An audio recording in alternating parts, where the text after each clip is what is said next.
You close the book. And suddenly nothing. You followed every sentence. You nodded. You even highlighted a few lines.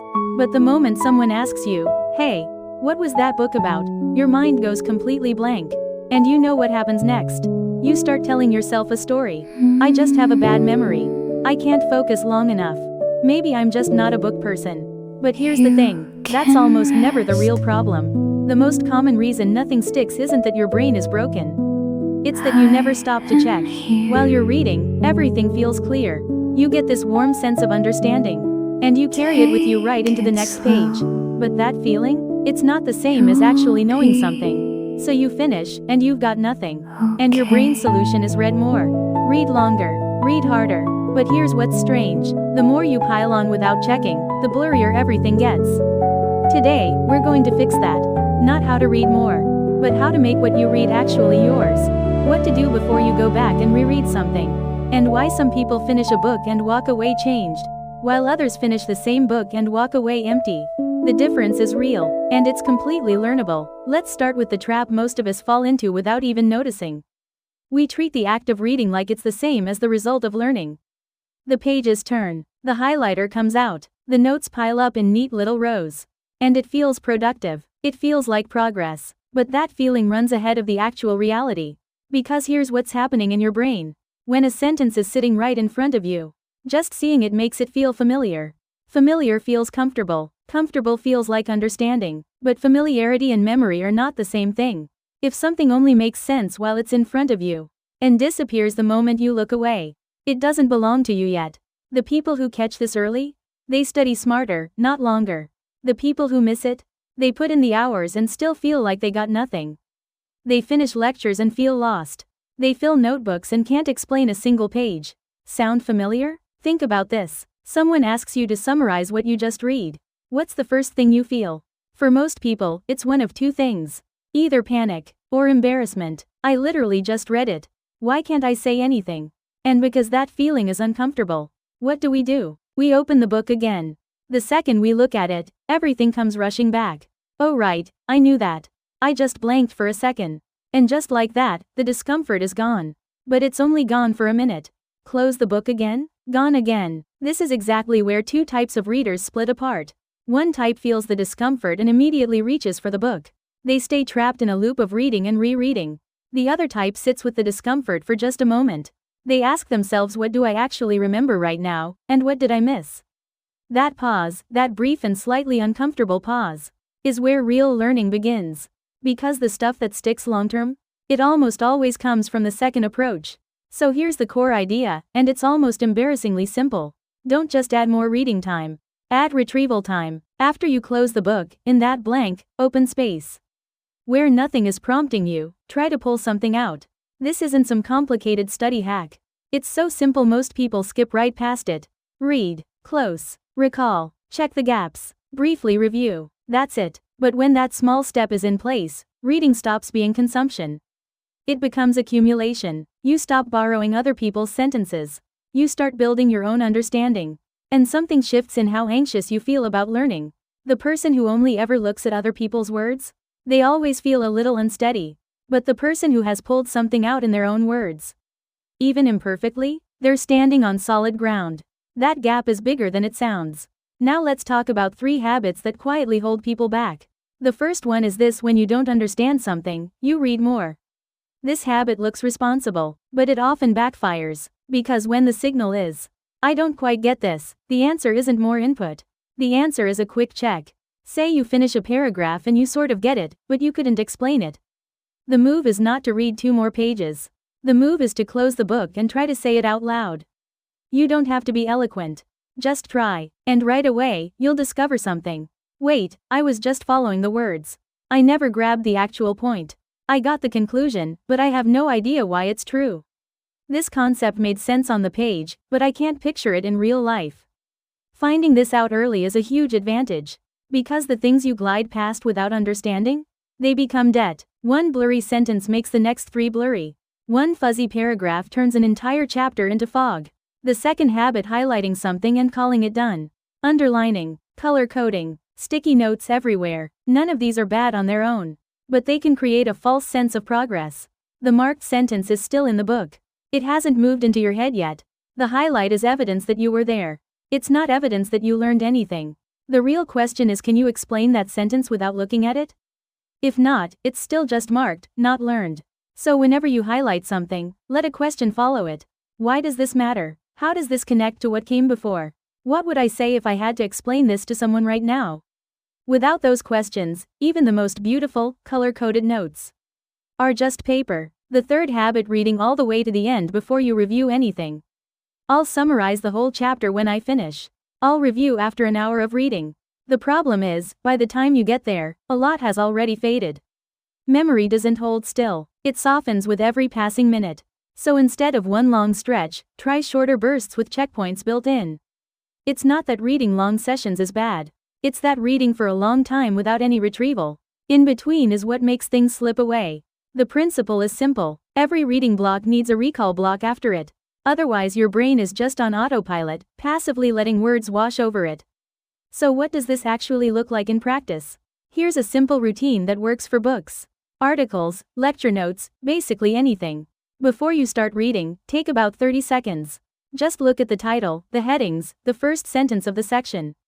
And ask yourself, what do I think this is going to be about? This isn't about predicting correctly. It's about setting a direction. Why was this written? What question is it trying to answer? What am I hoping to get out of this?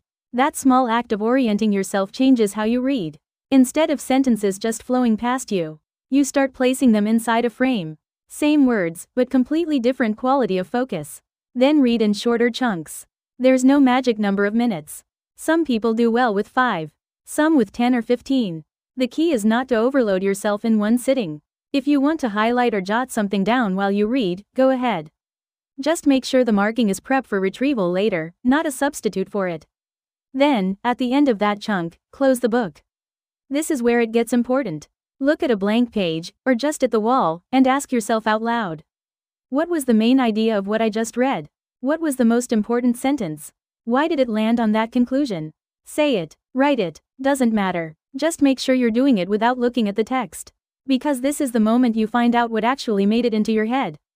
And when you try this, most people have one of two reactions.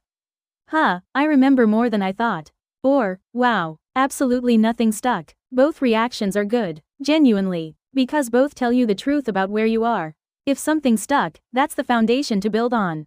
If nothing stuck, that's a signal that your current approach needs adjusting. But here's the part that matters most. Don't beat yourself up about it. Actually, feel good about it. Because now you can see exactly where the gaps are. And knowing where the gaps are is infinitely better than wandering through them without realizing it. Now open the book again. But don't start from the beginning. Go straight to what you couldn't recall. If you remembered the conclusion, but forgot the reasoning, find the paragraph with the reasoning. If you got the concept but lost the example, look up the example. That's what rereading is for. Targeted gap filling, not comfort reading, not starting over because you feel anxious. Rereading should be a scalpel, not a security blanket.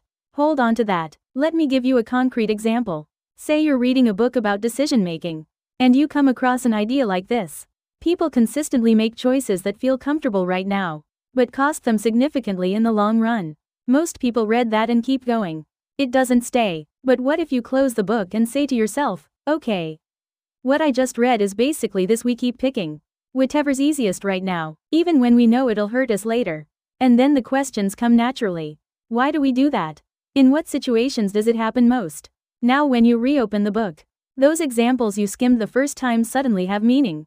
Spending habits, time management, relationships. The person who recalled it first reads those examples with their own question in mind. That's no longer passive reading. That's thinking. And this applies just as much to studying for exams. You've read the textbook 3 times, but you blank on the test. Why? Because reading puts information in front of you. Tests ask you to pull it out from nothing. Those are two completely different skills. And if you've only practiced one of them, you'll struggle with the other when it counts. So if studying makes you anxious, more reading isn't the answer. More retrieval is. After every lecture, every chapter, every set of notes, take 30 seconds and speak into the blank. Short is fine. 30 seconds of retrieval often beats 30 minutes of rereading. It's not about length. It's about direction. Now, before we go further, let me clear something up. Saying retrieval matters doesn't mean reading doesn't. Reading is still the starting point. You can't retrieve what you never took in. But reading alone is fragile. Retrieval is what makes it stick. And this doesn't mean you need to memorize everything equally. Some books are about following a current of ideas. Others are about locking in specific concepts. Know what you want from what you're reading before you start. One strong sentence is enough. One honest question is enough. Reading isn't about owning everything. It's about moving the right thing from the page into your life. And that brings me to something I really want to say. Why do we feel so let down when we finish a book and nothing lingers? I think it's because we don't read just for information. We read because we want to become someone slightly better. We want to think more clearly. We want a sentence that holds us together when things get hard. We want to find something that actually changes how we live. So when we finish and nothing remains, it feels like more than just a failed study session. It feels like a broken promise. That's why reading is less about quantity and more about relationship. Not how many books you've read, but which ones left a question living inside you. Real reading isn't measured in pages. It's measured in how honestly you engaged. Becoming someone who knows a lot of things is one goal. But becoming someone who picks up a single sentence and uses it to re-examine their own life? That's something rarer. A book isn't a container for someone else's thoughts. It's a mirror. It shows you where your thinking is shallow and where it can go deeper. That's why reading is both a memory skill and a self-awareness skill. Reading well isn't just about storing more. It's about recognizing the sentence that could change something in you, and not letting it go. Let's come back to the practical side. If you've been stuck in a loop of rereading the same first pages over and over, today is the day to shift your goal. Stop asking how many pages can I get through today. Start asking what can I pull out today. Reading a self-help book? Aim to leave with one clear sentence that captures the chapter's main point.